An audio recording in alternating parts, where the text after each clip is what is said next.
प्रार्थना। सतगुरु जय गुरुदेव, सतगुरु जय गुरुदेव, सतगुरु जय गुरुदेव, सतगुरु जय गुरुदेव, सतगुरु जय गुरुदेव, सतगुरु जय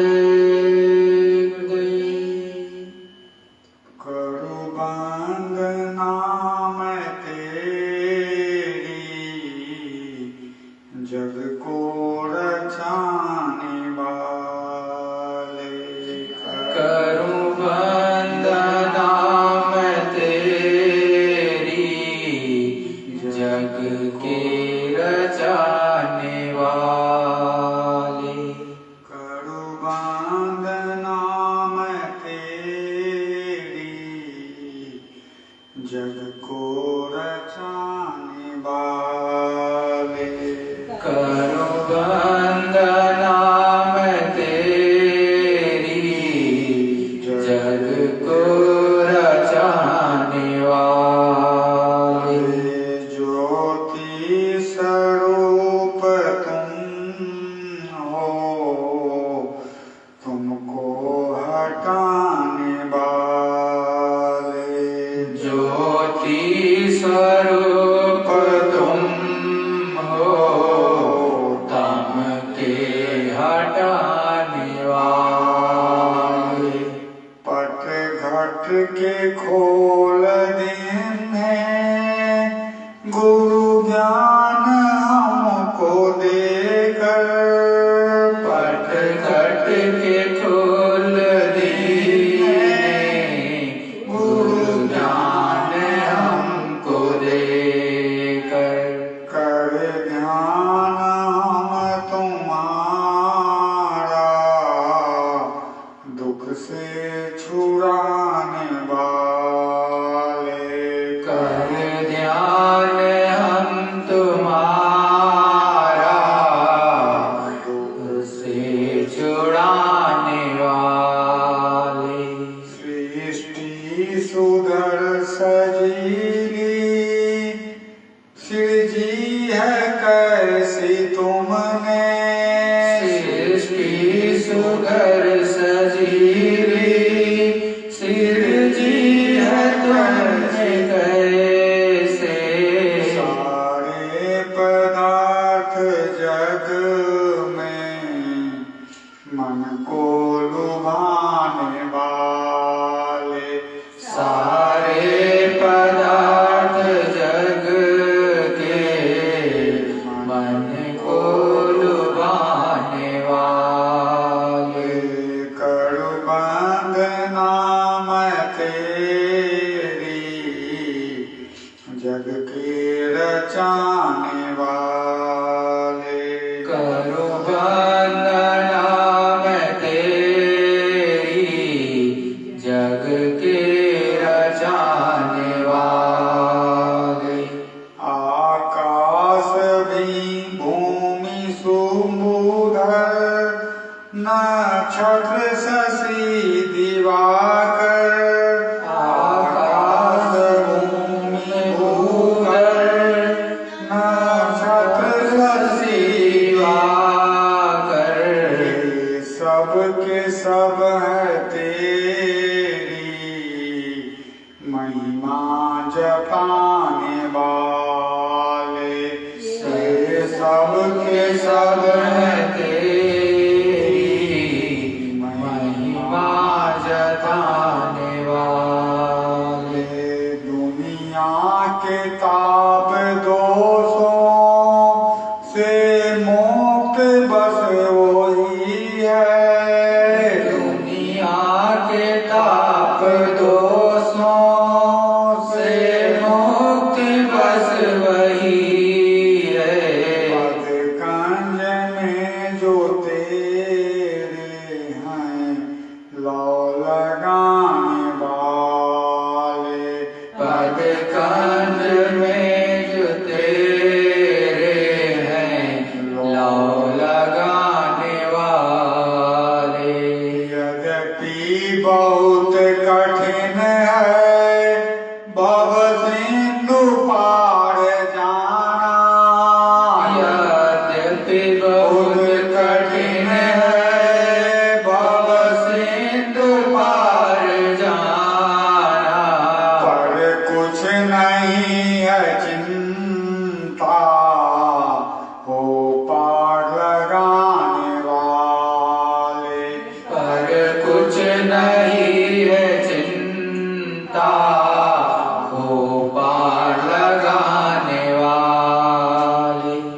दिया ज्ञान नेत्र तुमने त्रिकुटी में दिव्य ज्योति दिया ज्ञान नेत्र तुमने त्रिकुटी में दिव्य ज्योति सतगुरु जय गुरुदेव रूप में हो बंसी बजाने वाले सतगुरु जय गुरुदेव रूप में हो बंसी बजाने वाले मैं हूँ शरण में तेरी अब क्या है नाथ तेरी मैं हूँ शरण में तेरी अब क्या है नाथ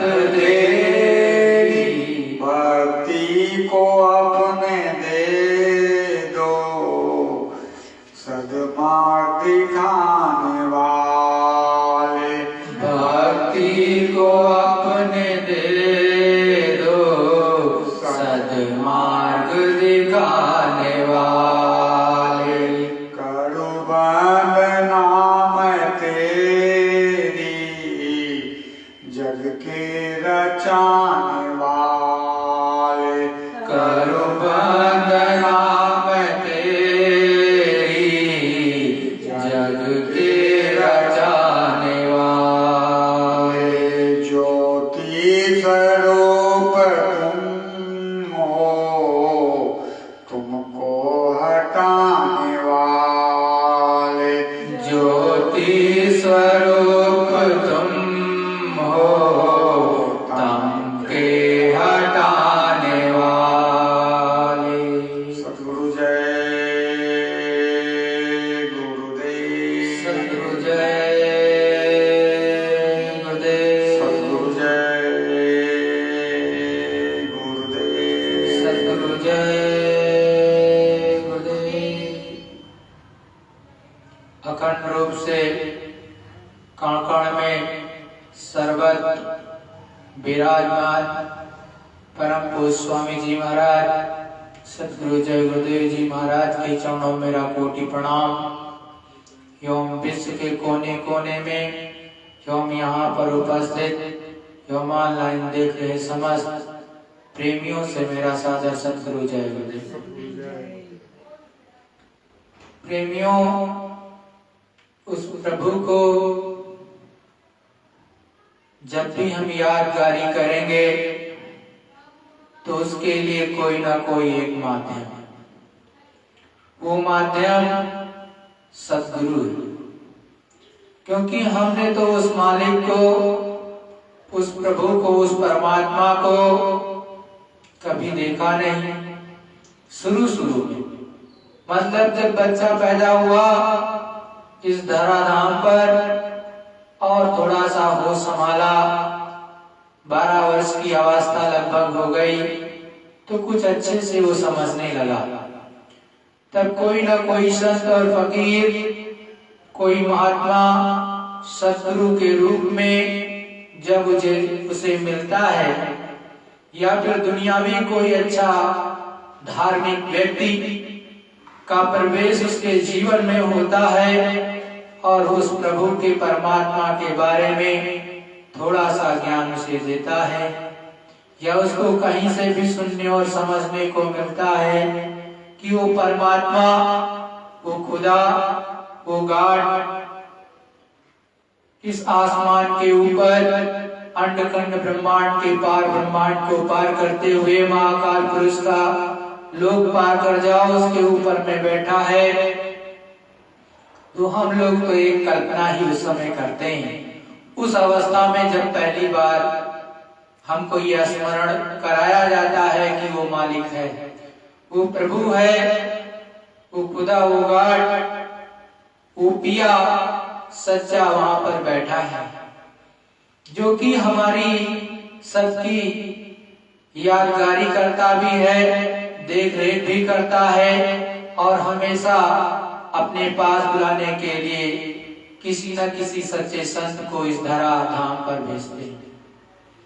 तो जब सच्चा संत का प्रवेश हमारे आपके जीवन में होता है तो वो सच्चा संत फकीर आवाज लगाता है, टेर लगाता है।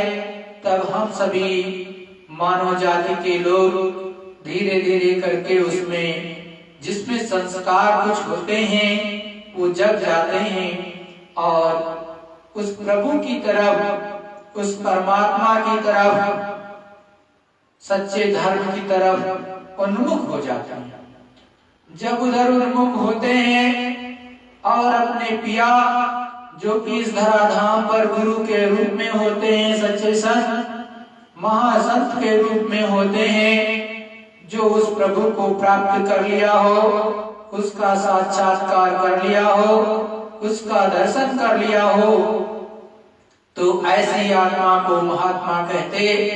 तो ऐसे संत के सानिध्य में जब हम बैठते हैं और उन पर एक तरह से प्रेम प्रतीक और विश्वास करने लगते हैं तो उनकी बातों को मान करके जो सत्संग के माध्यम से हमको आपको वो बताते, उस पर जब हम चलने लगते तो थोड़ी थोड़ी सी छटा उस प्रभु की, उस मालिक की कभी दर्शन हो गया पहले लोग का। तो जैसे अभी प्रार्थना में आपने सुना कि वो ज्योति स्वरूप तुम हो तमके हटाने वाले, अरे वो पहले लोग के मालिक जो कि ज्योति स्वरूप के रूप में बैठे हुए, उनका तो पहले ही जाकर के आप दर्शन करोगे। जिसके लोक में हो, जिसके अधीन समस्त देवी देवता और आद्या महाशक्ति को भी आदेश कि देखो आप इन सबको नीचे देखे रहो और इन पर राज करो।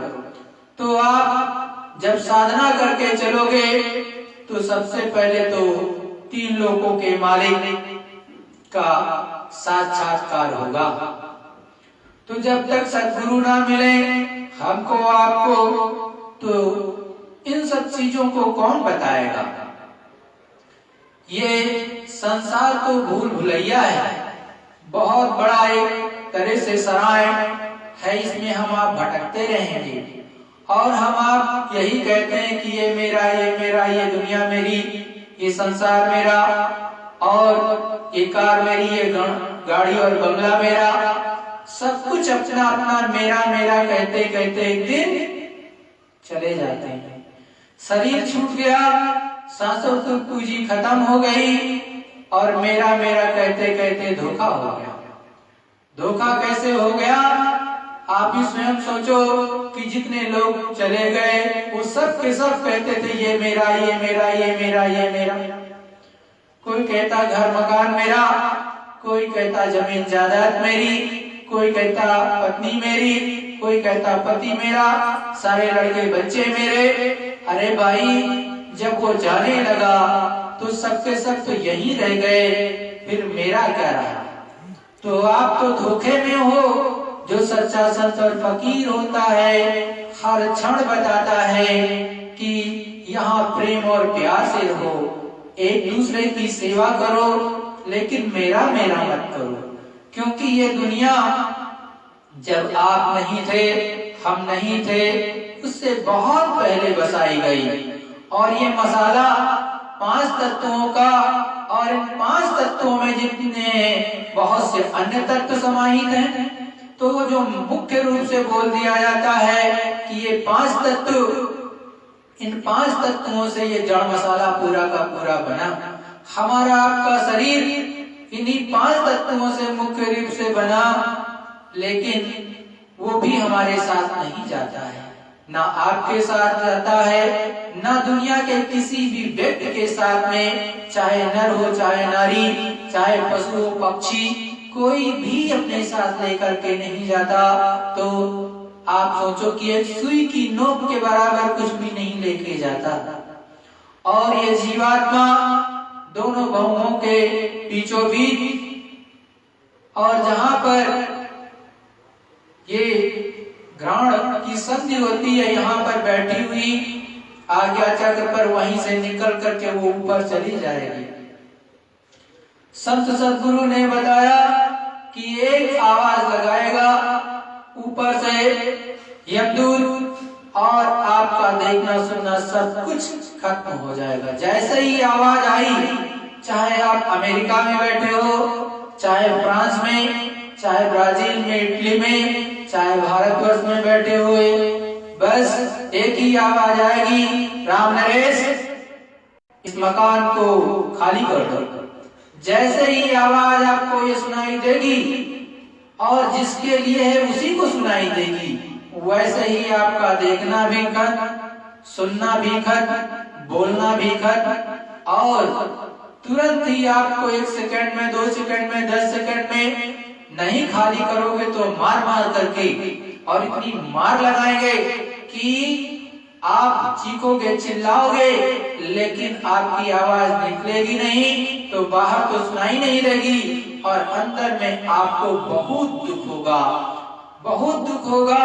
ये हड्डियां आपकी चटकेंगी और लाखों लाखों मील तक दूर तक की आवाज जाती है और ये रोने और चिल्लाने की आवाज लाखों मील तक जाएगी। वहां पर आपका कोई साथी नहीं होगा। और इसीलिए संत सदगुरु कहते कि जिसके लिए आपने पूरी जिंदगी मेहनत की, मेरा मेरा करते करते दूसरों के लिए पूरा अपना जीवन लुटा दिया, अंत समय में आपके वो कोई काम नहीं आएंगे।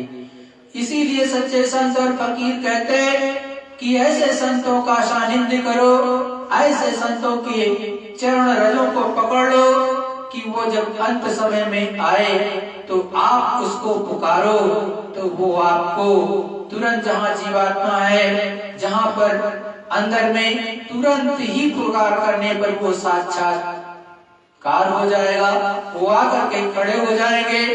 और जब सदगुरु को अपने सामने देखती जीवात्मा तो सदगुरु बड़ी ही दया मौज से अपने साथ उस जीवात्मा को लेकर के जाते धर्मराज के दरबार में, धर्मराय के दरबार में, और वहां पर उसका फैसला कराते। ऐसी जीवात्माएं जो सदगुरु के चरणों में रहती, उसको यमदूत नहीं ले जाते, वो तो उसको सदगुरु स्वयं अपने साथ ले जाते। यमदूत आते जरूर हैं लेकिन दूरी खड़े रहते हैं, उस जीवात्मा को टच नहीं करते।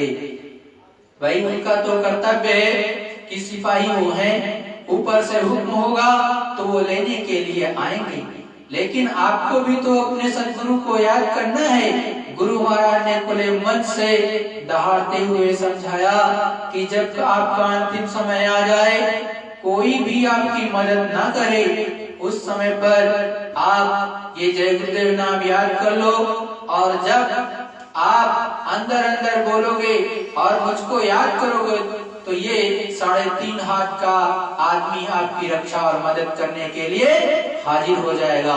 ऐसा गुरु महाराज ने खुले मन से कहा। तो ऐसा तो वही चैलेंज करके कह सकता है जो सच्चा महात्मा हो, जिसकी चढ़ाई सत्यलोक अनाम लोक तक है, जो उस मालिक से मिलता जुलता रहता हमेशा, और वो सर्वव्यापी हो। तभी आप चाहे पहाड़ में हो, चाहे जंगल में हो, चाहे जिस देश में हो इस धरा मंडल के, तो जैसे ही आप अंदर से पुकारोगे, उस मालिक आपकी करुण पुकार को सुनेगा और तुरंत पहुंच जाएगा। जिस तरह से द्रौपदी जी की जब चीरहरण हो रही थी, उस समय में सबसे उन्होंने दया की भीख मांगी और उन्होंने उनसे दया मांगी, लेकिन किसी ने भी उन पर दया नहीं की। तब उन्होंने उस समय पर कृष्ण भगवान को याद किया और कृष्ण भगवान ने उनकी रक्षा और मदद की। वैसे ही सच्चे संत और फकीर होते हैं, उनको तो सब कुछ मालूम होता है, जबकि श्री कृष्ण भगवान तो 16 कलाओं के मालिक हैं थे और परिवर्तन करने के लिए इस धरा मंडल पर आए और एक अवतारिक शक्ति के रूप में जब लोग पापों की तरफ उन्मुख हो गए, पापी कर्म करने लगे, अधर्म पर चलने लगे, तो फिर पापियों का नाश करा दिया, अधर्मियों का नाश करा दिया और पुनः धर्म की स्थापना करा दिया। सच्चे जो अवतारिक शक्तियां होती हैं उनका काम ही है कि अधर्म को खत्म करना, धर्म की स्थापना करा देना। और हमेशा धर्म की स्थापना भारत भूमि से होती है। और जब भी परिवर्तन हुआ है किसी भी युग में वो हमेशा भारतवर्ष से हुआ है। चिंगारी कहीं से भी लग सकती है लेकिन परिवर्तन का काम भारतवर्ष से होता है। धर्म की स्थापना हमेशा भारतवर्ष से होती है, किसी अन्य देश से नहीं होती। लेकिन अवतारिक शक्तियां जीवात्माओं का कल्याण कदापि नहीं कर सकती, उनको मुक्ति और मोक्ष नहीं प्रदान कर सकती। इसीलिए संत उसके लिए आते हैं इस धरा मंडल पर और संत ही जीवात्माओं को मुक्ति मोक्ष प्रदान करते हैं। और समस्त किताबों में जो कि धार्मिक पुस्तकें हैं, चाहे वेद हो, चाहे शास्त्र हो, चाहे पुराण हो, सब में गुरु की महिमा गाई गई है। किस लिए गाई गई है?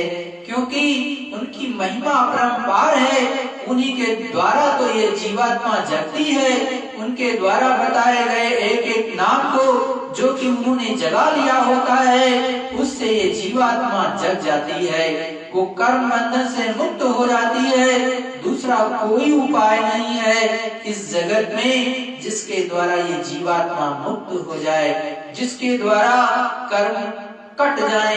ऐसा कोई यतन जतन नहीं है, क्योंकि कर्मों की गति तो बहुत गहन है। उसको तो कोई संत के अलावा जानता ही नहीं है।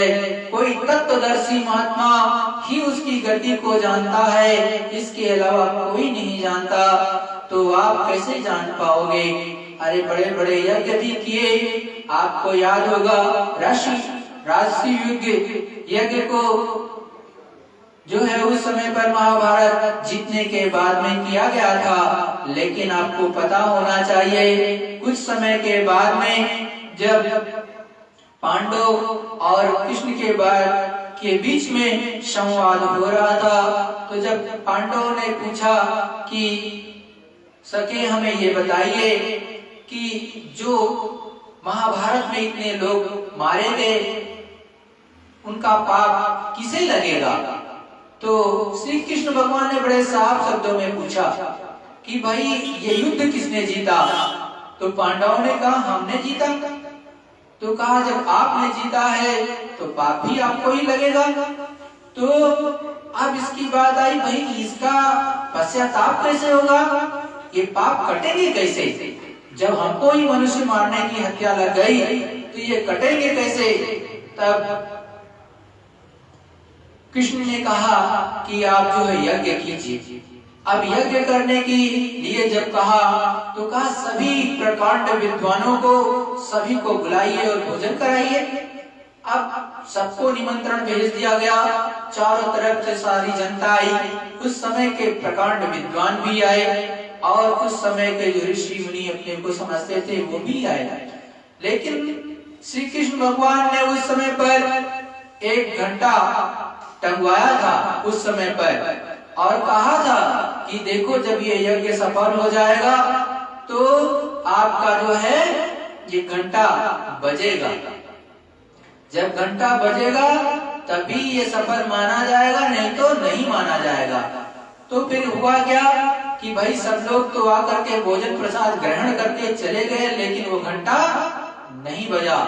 जब ऐसी स्थिति हो गई तो फिर 5 पांडवों ने द्रौपदी सहित बड़े प्रेम से कृष्ण भगवान से पूछा कि भगवान हमने तो सबको बुला करके भोजन प्रसाद करा दिया, इतना बड़ा भंडारा किया और ये यज्ञ भी किया, हवन पूजन भी किया, लेकिन ये जो है यज्ञ सफल नहीं हुआ, क्योंकि आपने कहा था कि यज्ञ जब सफल होगा तो घंटा बजेगा। घंटा तो बजा नहीं, तो कौन रह गया? तो उन्होंने बड़े प्रेम से समझाया कि देखो सभी आकर के भोजन प्रसाद ग्रहण करके चले गए, लेकिन सुपच ऋषि आए नहीं। आप जाइए बड़े प्रेम से बुला के लेके आइए। तो उन्होंने 5 पांडव जो भी श्रेष्ठ रहे हों या पांचों के पांचों गए बड़े प्रेम से और उनको बुलाने के लिए।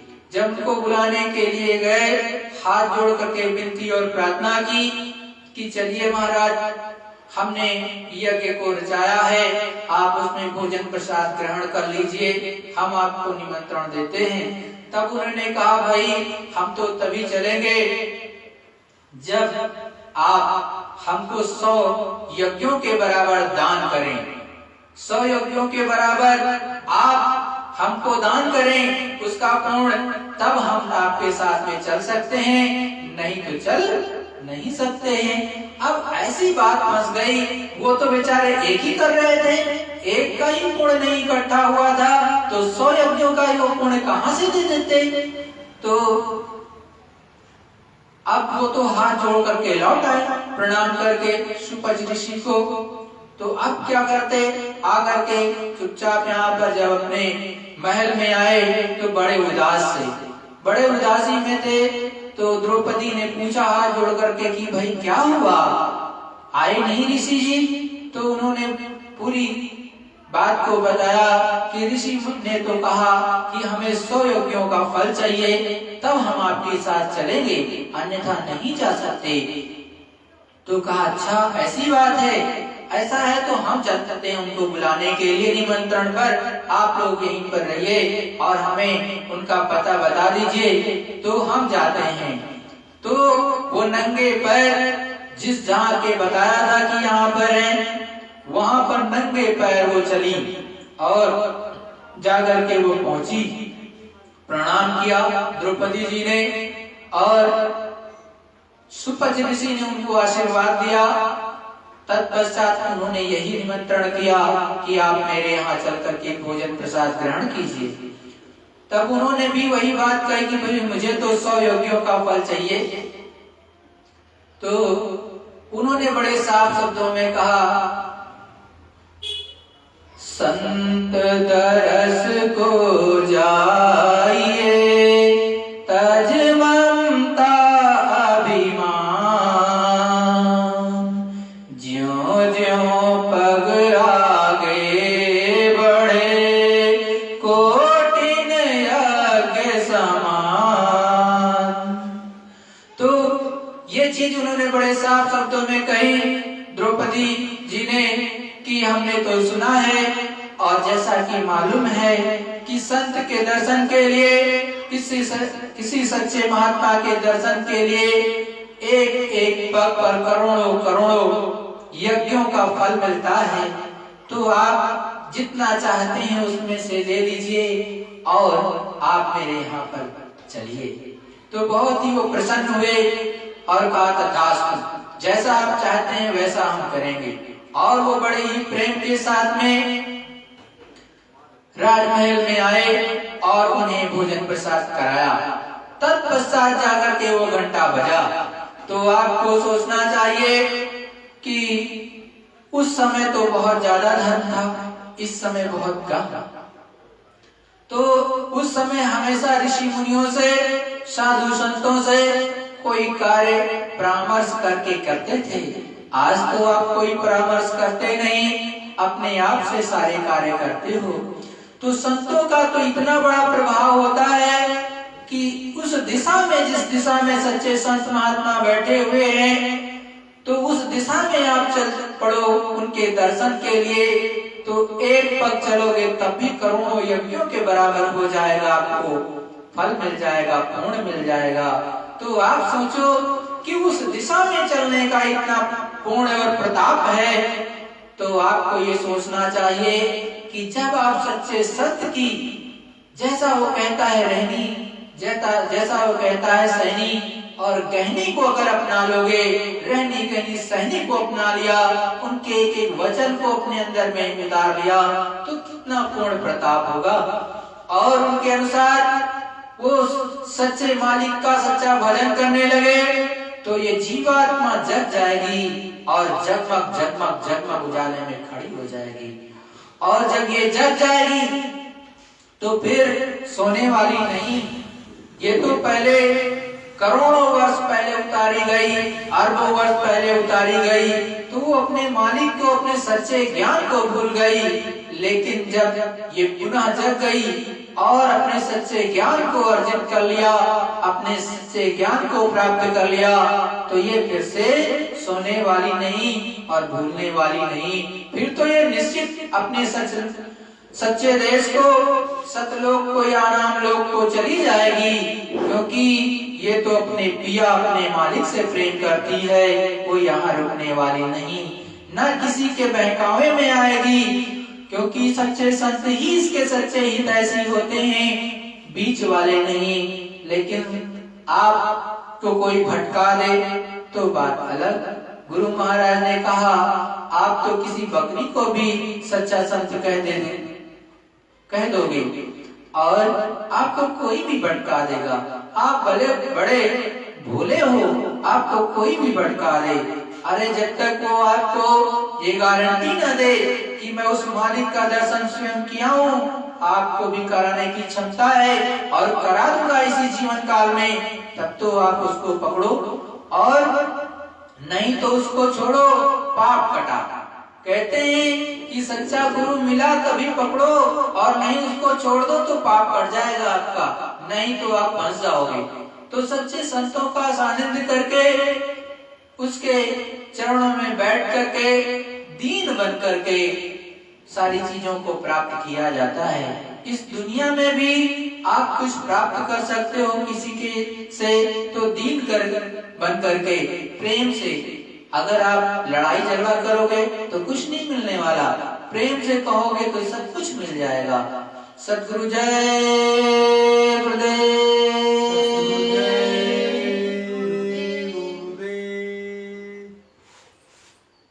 प्रेमियों, ये गुरु महाराज का सत्संग थोड़ा ज्यादा है, ये बहुत बड़ा है, लेकिन सुन लो तो अच्छा है, क्योंकि गुरु का उपभोग आपको सुनने को ऐसे कहाँ मिलेगा। ये गुरु महाराज ने सत्संग 17 मई 1958 को जौनपुर में सुनाया। सायंकाल का समय था, उस समय पर गुरु महाराज ने बड़ी मौज में सत्संग सुनाया। आप गुरु महाराज के मुखारबिंद से निकले हुए एक एक शब्दों को सुने। भूली सुरतों को भेद मिला, वैसे तो संतों का प्रचार कबीरदास के समय से हुआ। संत मत का रास्ता मालिक से मिलने का सबसे पहले कबीरदास से ही बताया। उन्होंने इसका भेद भूली हुई सुरतों को बताया। उन्होंने उस समय प्रेम की वर्षा की, जब लोगों के हृदय रूढ़वादी हो चुके थे और मालिक के नाम की चर्चा, मालिक के पाने का साधन और मालिक के पाने वाले महात्माओं का दर्शन करना लोग नहीं चाहते थे। इस जमाने में कबीरदास आए और खास मालिक के दरबार की विशेष से विशेष बख्शीश लोगों को दिया, और सच्चे मालिक का विश्वास और भक्ति भाव कराकर जीवों के अंतर्दृष्टि खोलकर ऊंचे मुकाम की सैर करा के मालिक के धाम में पहुंचाया। आदि संत कबीरदास जी थे, जो सुनते दया मेहर से ऊंचे मुकाम को पहुंची। उन्होंने लोगों को विश्वास दिलाया कि जो कबीरदास जी कहते हैं, जो ऊंचे की हालत बयान करते हैं, सही है, और जो उनका उपदेश ग्रहण करेंगे वहां तक स्वयं पहुंच जाएंगे। इस रास्ते के आदि गुरु कबीरदास ही थे, और जितनों का पता चला है सब उनके बाद के हैं। इसके पहले मालिक के होने के बारे में उनका भेद किसी ने नहीं बताया। ईसाई, मुसलमान, हिंदू, पारसी, जैनी, बुद्ध तथा अन्य छोटे छोटे धर्मों के लोगों को एक एक गोल के रूप में आए। वो पहले भी मालिक के भेद से अनभिज्ञ थे और आज भी रस्म रिवाज में सब समय नष्ट कर दिया। पहले तो संत थे ही नहीं, मगर अब भी उन जीवों को मालिक के पाने की चाह नहीं है कि हम किसी सद्गुरु के पास पहुँचें और उससे पूछें कि सृष्टि का रचयिता कौन है और वो कैसे मिलेंगे। इतना ही नहीं, इस बात को किसी संत से भी नहीं पूछा और अपना अमूल्य समय और श्वास अपने अपने मजहब और धर्म के अनुसार रस्म रिवाज को बरतने में बिताते और बर्बाद कर रहे हैं। ये नहीं सोचते कि आज भी हम पूर्व की भांति बैठे हैं और मालिक के भेद का कुछ पता नहीं पाया।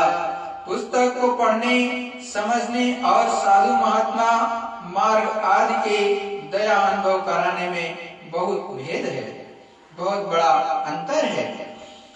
पुस्तकों के पढ़ने से मालिक नहीं मिलता, पुस्तकों के पढ़ने से मालिक नहीं मिलता, वो तो अनुभवी पुरुषों के बताए हुए मार्ग पर चलने से मिलेगा।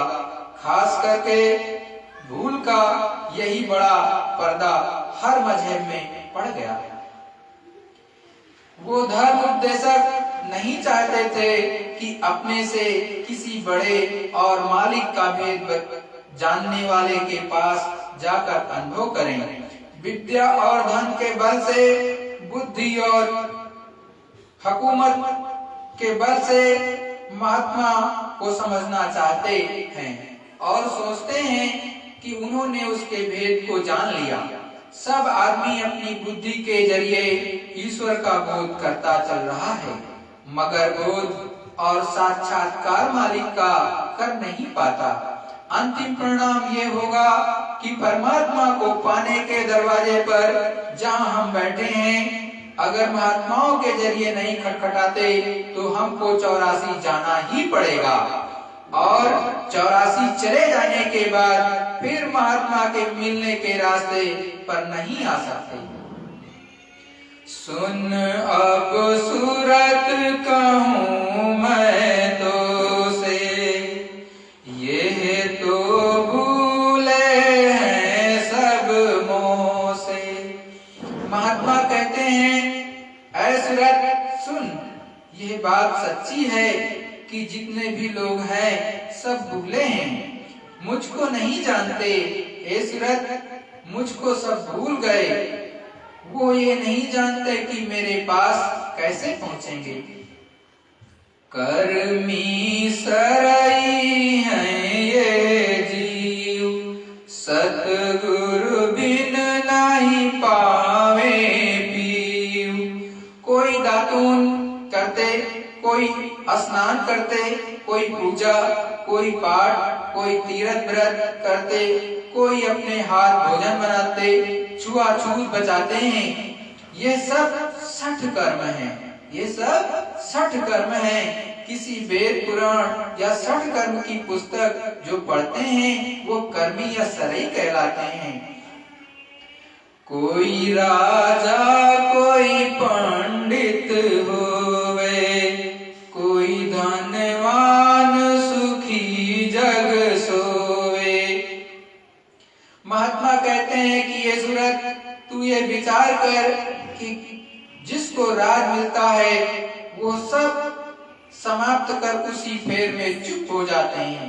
कोई पंडित, कोई ज्ञानी, कोई धनवान होकर चुप हो जाते हैं और जगत में पैर फैलाकर सोते हैं, मगर जब नशा चढ़ जाए तो ये क्या करेंगे, किससे पूछेंगे। विद्या, राजपाट, धन दौलत मालिक का पता नहीं लगा सकते। कर्मी और सरई उसके भेद को नहीं जान सकते। आध्यात्म मदारी का खेल नहीं है। मदारी सड़क के किनारे डमरू बजाकर खड़ा होता है, सर्वप्रथम बहुत सी भूमिकाएं बांधता है, आम की गुठली गाड़ता है, उसे जान देकर अंकुरित करता है, पौधा उगाता है, बढ़कर पेड़ हो जाता है, उसमें बौर लगते हैं, फल भी लगते हैं और बड़े होकर एक भी पक भी जाते हैं। लोग देखते भी हैं, एक गुठली ने सब अवस्था प्राप्त कर फल भी दिया। सबको देखकर ताज्जुब होता है।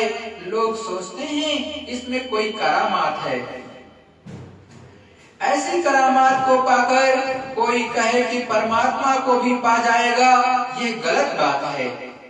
महात्मा ये बताते हैं कि धन, राज तथा वैभव पाने वाले सब भूले हुए हैं, मालिक का पता इससे नहीं पा सकते। अगर वो साधु संत को पाते तो उनके जरिए से साधन करके आगे बढ़ते और अहंकार उतार कर मालिक का रास्ता पूछते तो पता चलता कि धन, वैभव, दौलत इससे कुछ नहीं हो सकता। मगर उनको इच्छा नहीं होती कि परिश्रम करके किसी गुरु को पाकर परमात्मा का भेद जाने। तुम चाहोगे कि दुनिया छोड़ते वक्त कोई संत मिलता तो परमात्मा का रास्ता बताता और वो अपने काम आता, मगर उस वक्त ऐसा होना मुमकिन नहीं। उस वक्त सारा सामान इकट्ठा नहीं हो सकता, गुरु भी नहीं मिल सकता, मिल भी जाए तो तुमने कभी उसको देखा नहीं। परमात्मा को जिसने देखा है वो साधु वेश में दाढ़ी मूछ वाला भी आए तो भी उसको भी छोड़ो छोड़ो कहेंगे। जब पहले से जानते उस वक्त वो आ जाता तो विश्वास होता, मगर सहायता करने वाला अचानक आ भी जाए तो आप उसका भी विश्वास नहीं करेंगे कि वो मेरा भला करेगा। इसीलिए महात्मा से पहले से पहचान हो जाए तो विश्वास हो जाए। कोई स्वर्ग जा करे विलास, कोई एराक बहिष्ट निवास।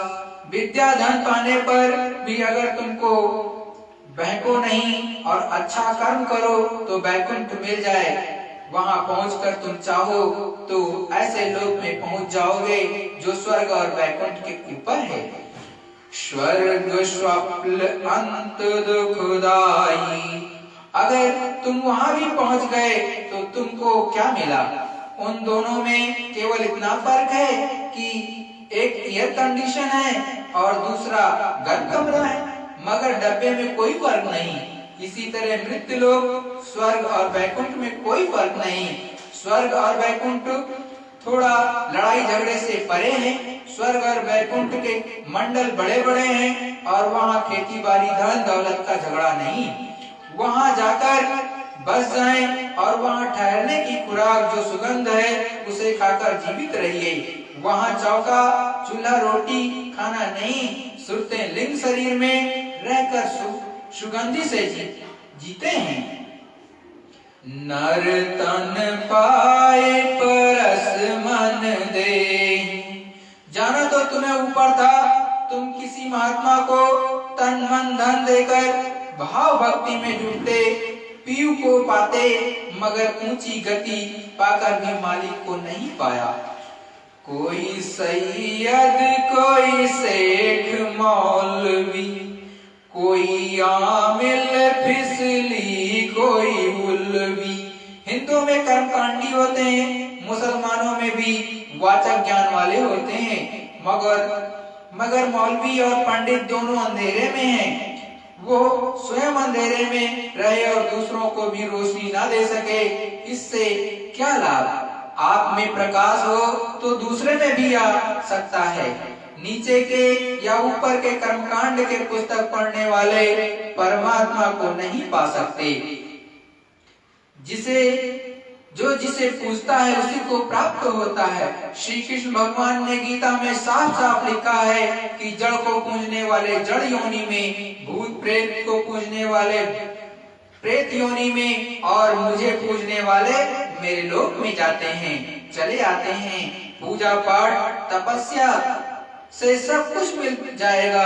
आप स्वयं ब्रह्मा विष्णु शिव सब कुछ हो सकते हैं, मगर ये सूरत मेरा भेद नहीं जान सकती। सब भूले हुए हैं, अफसोस तो यही है। कोई तारा घन मंडल पावे, कोई चांद सूर्य के लोक समावे, कोई सुमेर पर करे बसेरा, कोई कैलाश हिमांचल डेरा।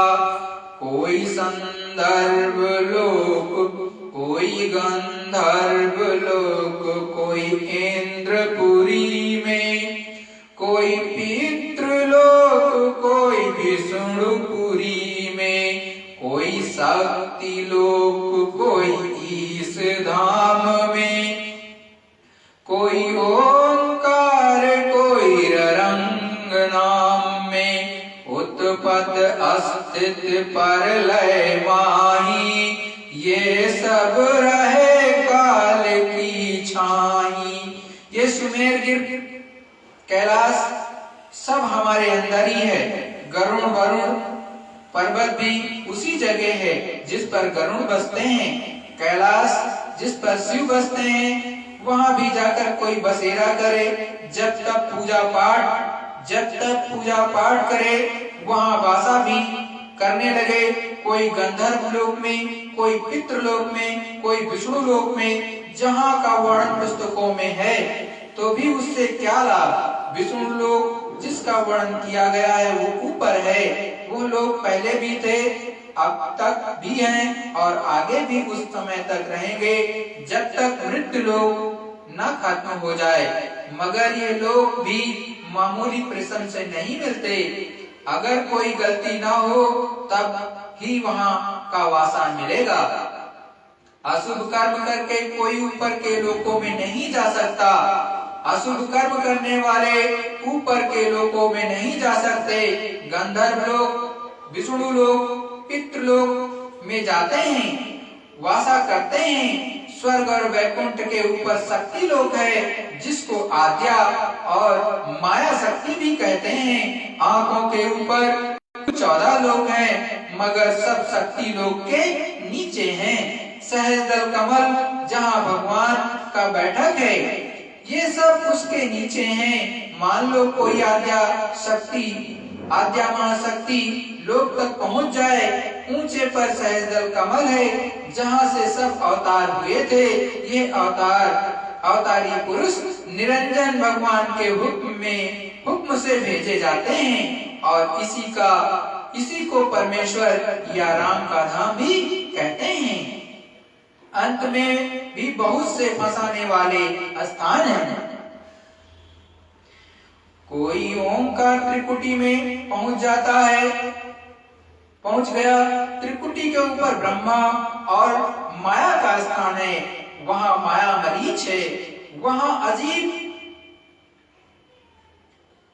चमत्कार, अद्भुत कलाएं, मोहनी सुरतें हैं, जिसे साधक देख भी लेता है। इसके ऊपर प्रकृति का स्थान है, उसको पुरुष प्रकृति का स्थान कहते हैं। उसी के नीचे से कृष्ण भगवान आए थे।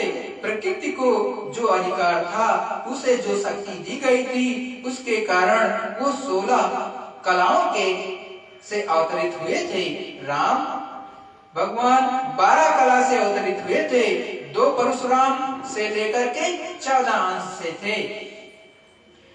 महात्मा कहते हैं कोई उस धाम तक भी पहुंच जाए तो कोई बात नहीं, बल्कि क्योंकि ये पता चला कि मृत्यु लोक, ब्रह्मा लोक, शक्ति लोक, विष्णु लोक, महेश लोक सभी उत्पत्ति तथा प्रलय के बीच में हैं। जिसका प्रलय होगा उसकी उत्पत्ति भी होगी। वो स्थान चाहे कोई भी होगा, कोई ना ऐसा ना होगा जहाँ काल नहीं जा सकता। महात्मा यही कहते हैं कि ये सूरत इस लोक में जो आए धर्मानुसार गति पाए, मगर कर्मानुसार 84 जरूर जाना पड़ेगा। चाहे गंधर्व लोक हो, चाहे ब्रह्माधाम, चाहे पार ब्रह्माधाम हो। लोक का भेद बताने वाले जो संत आए, उन्हीं के बताए रास्ते से चलने से जीवन मरण से बचोगे। मगर जब तक उत्पत्ति और प्रलय के बीच रहोगे, मनुष्य चोला ही ऐसा है कि जिसमें गुरु की दया मेहर लेकर आजन्मा स्थान को पा सकते हैं। जो लोग उस लोक तक ना पहुँचेंगे वो हमेशा आते जाते रहेंगे। उनको 84 में जाना होगा और नीचे के स्तर पर आना होगा, किसी तरह बच ना सकेंगे। काल हद से परे न कोई, देश दयाल कोई न जीव काल के परे नहीं जा सकता। दयाल देश अलग अगम अनामी देश में जाने वाले ही आने जाने से बच सकते हैं। ऊंचे नीचे देश में गति पाने वाले दयाल देश में नहीं जा सकते। अगर जाएंगे तो सब सतगुरु के पास ही जा सकते हैं। काल हद में रहने वाले, काल हद की पूजा करने वाले कभी दयाल देश में नहीं जा सकते। आवागमन न काहू छूटा, देर अबेर सभी जम लूटा। काल ने सबको लूटा, कोई 10 दिन बाद, कोई 1000 वर्ष बाद। टिकने के बाद ब्रह्मा धाम में लाख वर्ष टिकेगा, मगर देर अबेर सबको एक न एक दिन लूटेगा। अवस्था सबकी मुकर्रर है और उस वक्त काल धक्का मारकर गिरावेगा जरूर। तुमने सब पूजा पाठ जब तक व्रत किया, मगर जम से नहीं छूटे, जम ने जरूर लूटा। इसीलिए महात्मा कहते हैं कि प्रेम प्रतीत कर लो, किसी संत के पास जाओ, अपनी चीज उसे दो तो वो सूरत को खींच सकेगा। इस शरीर को काल के घेरे से आजाद कर देगा। इसके घेरे से अलग आजाद हो जाओगे तो दयाल देश में भी पहुंच जाओगे। अनामी अलग अगम से देश सबसे ऊपर है, सब लोगों को वहां जाना नहीं है। कुछ तो जो महात्मा की शरण में आएंगे छूट जाएंगे। सतगुरु बिना न कोई बाचा, सतनाम पद मिला न साचा। बिना सतगुरु की कृपा के तुम काल के फांस से बच नहीं सकते। वही सतगुरु जो ब्रह्मा माया पुरुष प्रकृति के लोक से बचकर अलग अनामी और दयाल देश में जाता हो तो उसके अधीन रहने वाला काल से बच जाएगा। मगर अफसोस अपनी जिंदगी भर आपने अपनी जिंदगी पर है कि इतना अच्छा समय पाकर के भी कुछ काम ना बनाया। मुबारक वो घड़ी जो सद्गुरु से प्रीत और प्रतीत हो। सद्गुरु जय गुरुदेव। देखो प्रेमियों, सत्संग तो बहुत बड़ा था, क्योंकि गुरु महाराज का 3 घंटे का सत्संग से नीचे पहले सुनाते नहीं थे।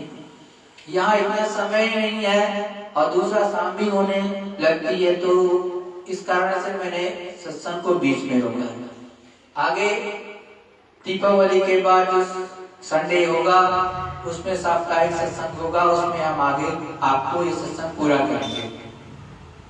वैसे ये गुरु महाराज के कलाम एक है और गुरु महाराज ने आपको कितनी अच्छी विधि से एक एक चीज समझाया कि भाई कोई भी पूजा आप कर लो, कितने भी धार्मिक पुस्तकें हो, चाहे जिस तरह की पुस्तक उसको पढ़ डालो, लेकिन उससे प्रभु परमात्मा मालिक नहीं मिलेगा और ना ही आप काल के जाल से छूटोगे।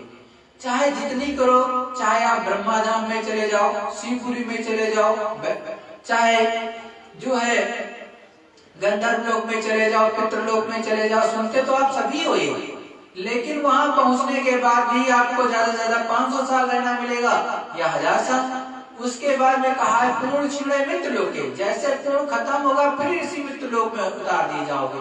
फिर किसी राजा महाराजा के घर में, सेठ साहूकार के घर में फिर गलती करोगे और फिर उठा करके तुम्हें नरक में और 84 में डाल देंगे। ऐसा ही यहाँ का ये जो पसारा बना हुआ, इसी तरह से रैट समझ लो चल रही चक्री, ऐसे इसी चक्री में सब ऐसे घूमते फंसे हुए हैं। लेकिन जो उस मालिक को पाना चाहते हैं उसको संतों के पास में जाना ही पड़ेगा।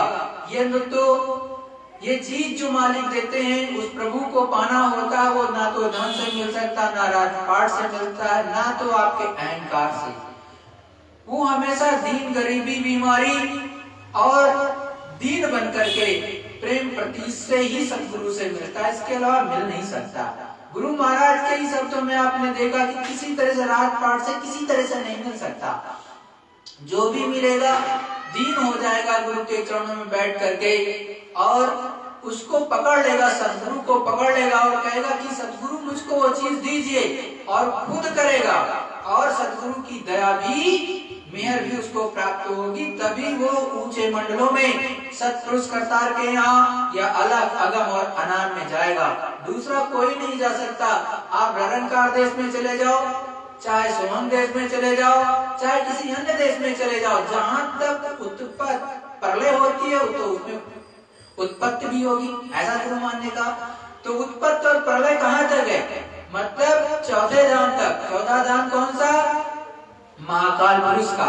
सत्यलोक के नाके तक ये प्रलय और महाप्रलय में जो है जो सत्यलोक के नाके तक, और जो प्रलय है, प्रलय में जो है मतलब कि ब्रह्म के ऊपर पार ब्रह्म जो है, तो पार ब्रह्म के नाके तक यहाँ तक समिट जाता है, मतलब चटाई की तरह से लपेट करके सारी जीवात्माएं ऊपर चली जाती हैं। तो ये जन्मने और मरने का ये इसमें चक्कर छूटेगा नहीं।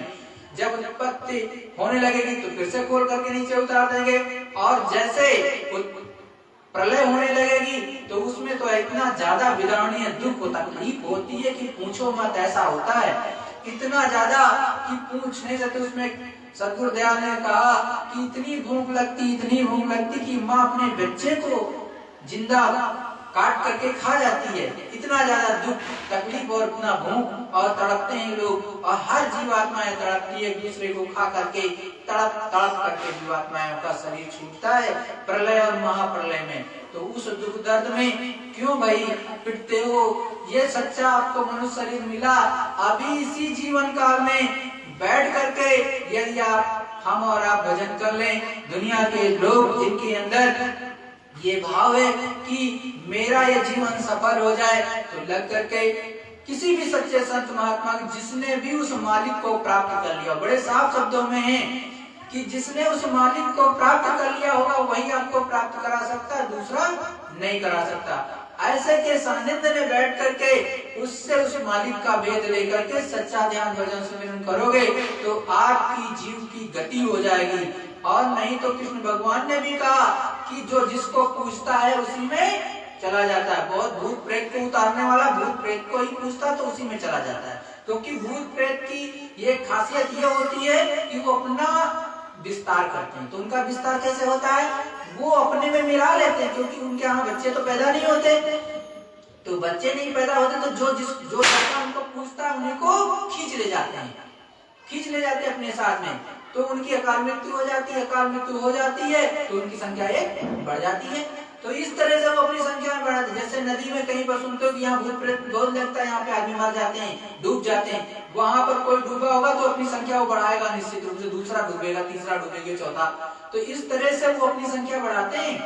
तो लेकिन जिसने इन चीजों को जाना नहीं, वो तो जानने वालों को बेवकूफ समझेंगे, लेकिन जो जानता है, जिसने देखा है, वो तो एक एक चीज बताता है। तो एक एक चीज को पकड़ो, अपने गुरु को पकड़ो और देखो जो मुझे मालूम है ये गुरु महाराज को देख रहे, इनसे आपको तो मिल जाएगा, लेकिन भाई हमें इस समय पर किसी दूसरे के बारे में नहीं मालूम कि उससे आपको मिल जाएगा कि नहीं मिल जाएगा, ना हमें गुरु महाराज ने बता रखा। हाँ, साध जरूर है।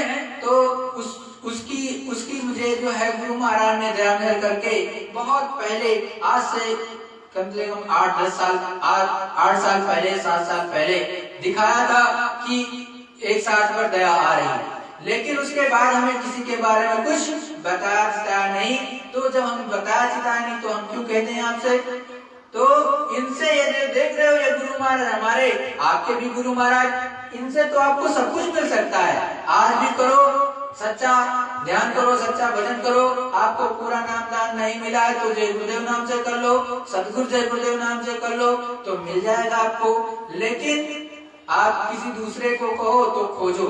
मैं तो यही कहूंगा किसी दूसरे के भाई कि आप तो खोजो, लेकिन उससे पूछो कि क्या आप ऊपर तक उस मालिक के दर्शन दीदार किए हैं? किया आपने कभी? क्या प्रतिदिन उस मालिक से मिलते हो? जब वो कहे हाँ मिलते हैं तो कहो आज क्या आप हमें भी बिठा करके उसका दर्शन दीदार करा सकते हो? जब वो कहे हाँ तो कहो भाई फिर हम पे भी थोड़ी सी दया कर दो। अरे भाई उसकी एक बार तो परीक्षा लोगे, तो जब एक बार परीक्षा लेने की बात आए तो लेनी चाहिए। तो अगर वो पास होता है, जिस तरह से स्वामी विवेकानंद जी थे और वो इधर उधर जाते थे लेकिन वो भी खोजी थे। तो जब रामकृष्ण परमहंस जी के पास में पहुंचे तो उन्होंने बड़े साफ शब्दों में कहा कि देखो आप उस परमात्मा को देखे हो?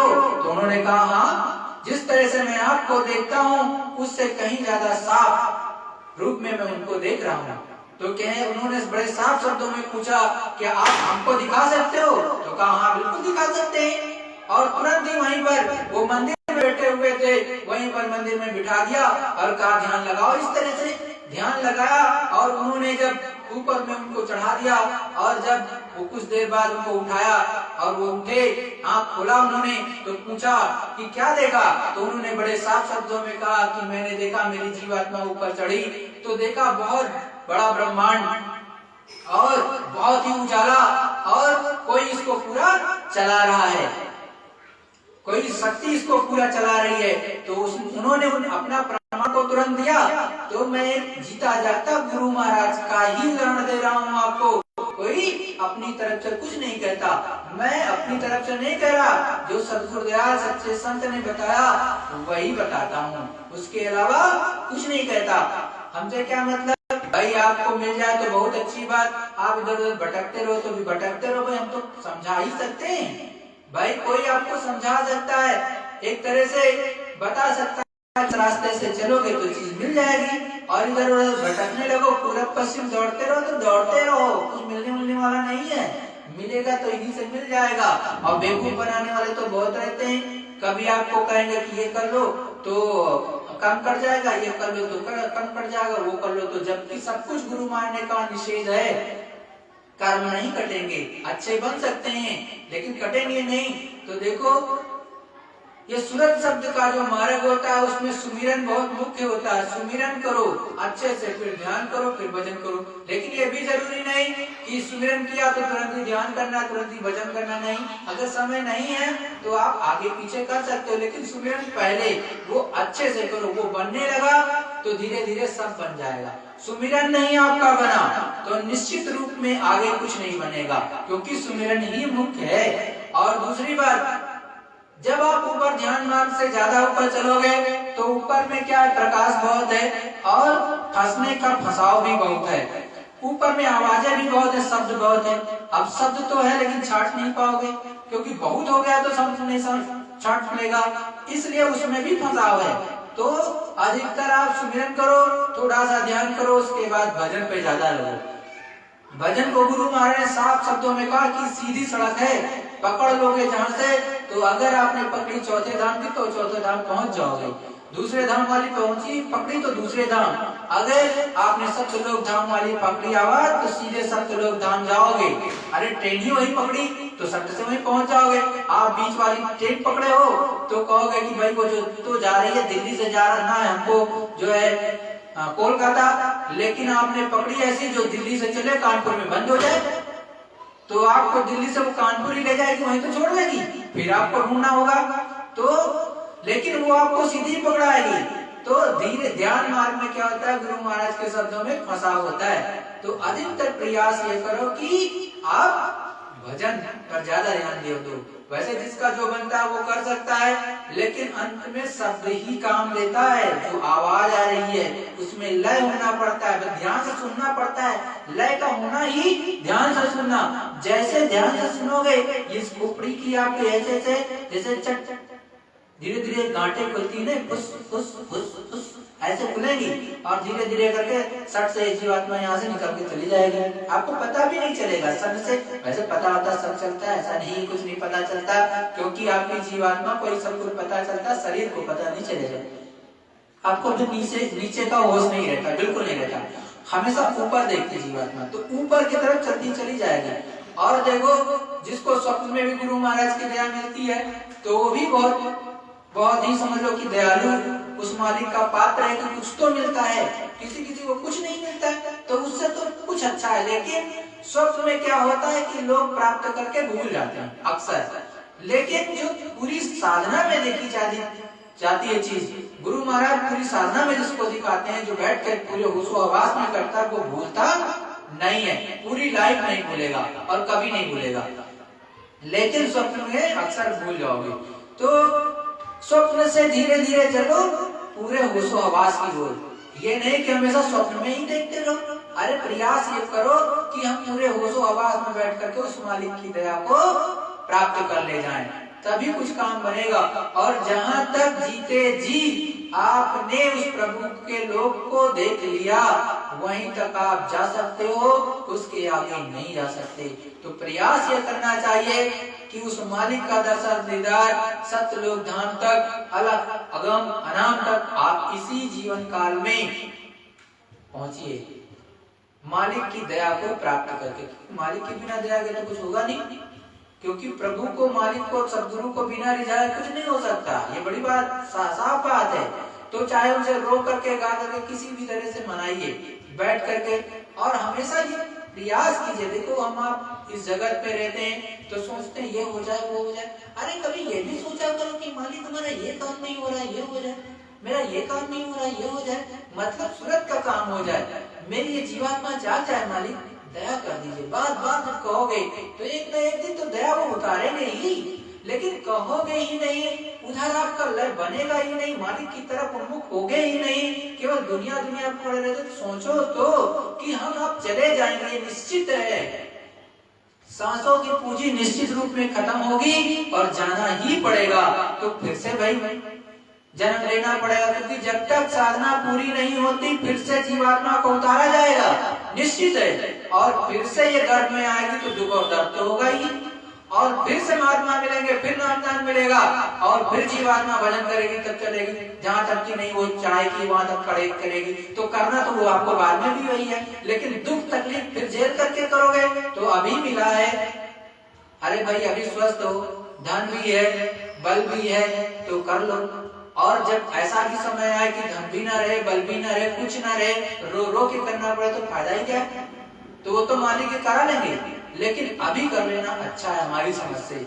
और गुरु भी यही बताते हैं हमेशा, गुरु महाराज अपने, ये सदगुरु जिनको मैं सदगुरु जय गुरुदेव कहता हूँ, क्योंकि जय गुरुदेव तो बहुत बन गए, तो जय गुरुदेव बहुत बनने के कारण कि मैं सदगुरु कहता हूँ। सदगुरु हमारे हैं, क्योंकि हम आप कहते भी हैं सतगुरु सतनाम तुमको लाखों प्रणाम, ये तो कहते हैं। तो देखो सदगुरु यही हैं, और इनको पकड़ लोगे काम बन जाएगा। और इन्हीं का ध्यान, इन्हीं का रूप याद किया करो, किसी दूसरे का मत याद करना।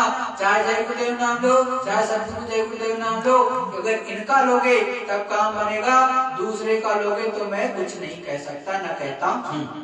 सतगुरु जय गुरुदेव।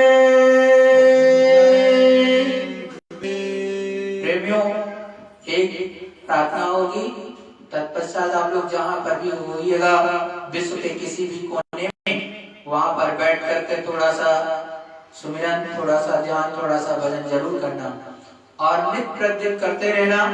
वैसे ये 4 बजे से सत्संग होता है, अब धीरे धीरे ठंडी का समय आ रहा है तो ये 3 बजे करेंगे।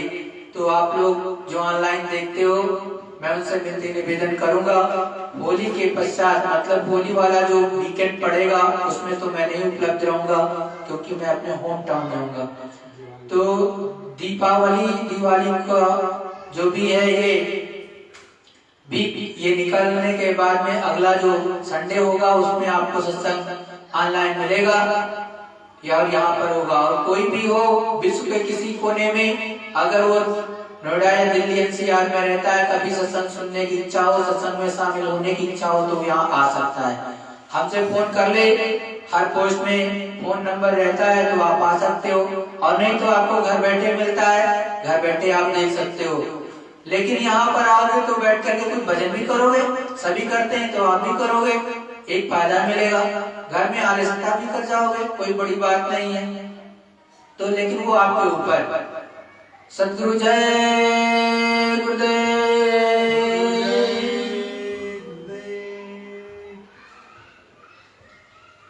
गुरुवाणी में अमृत भरा है, वो जमाने में मिलता नहीं है। गुरुवाणी में अमृत भरा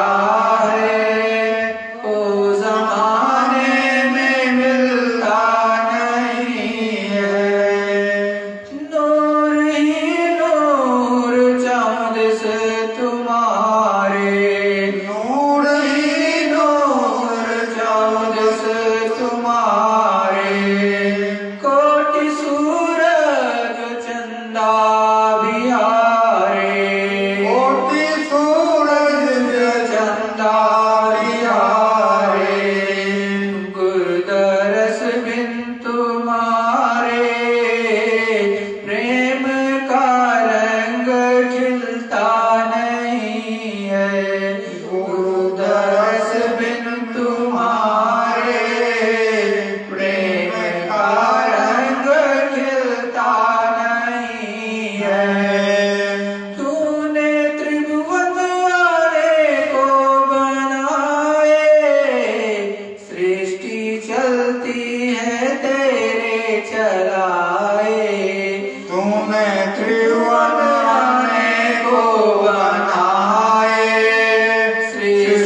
माथ तेरी कृपा बिन कहीं भी एक पत्ता भी हिलता नहीं है। हाथ पकड़ा है तुमने हमारा, हमको केवल तेरा सहारा। हाथ पकड़ा है तुमने हमारा, हमको केवल तेरा सहारा। सतगुरु का होता जो प्यारा, काल से भी वो डरता नहीं है। सतगुरु का होता जो प्यारा, काल से भी वो डरता नहीं है। नाम धन का दुर्भर लेखा जाना, छूट जाएगा सब आना जाना। नाम धन का तू भर ले खजाना, छूट जाएगा सब आना जाना। भाग्य से होता है नरकन पाना, अपनी मर्जी से मिलता नहीं है। मौत से होता है नरकन पाना, अपनी मर्जी से मिलता नहीं है। हे दीन बंधु कृपालु, दो भक्ति निजको दयालु। हे दीन बंधु कृपालु, दो भक्ति मुझको दयालु। दास चरणों का अपने बना लो, गुरु चरण सबको मिलता नहीं है। दास चरणों का अपने बना लो, गुरु चरण सबको मिलता नहीं है। गुरु वाणी में अमृत भरा है, ओ जमाने में मिलता नहीं है। गुरुवाणी में अमृत भरा है, ओ जमाने में मिलता नहीं है। सतगुरु जय गुरुदेव। सतगुरु जय गुरुदेव। सभी प्रेमी गुरु स्वरूप एवं पांचों धनियों को विधि पूर्वक दृष्टि प्रणाम करके सुमिरन ध्यान और भजन में बैठेंगे। सतगुरु जय।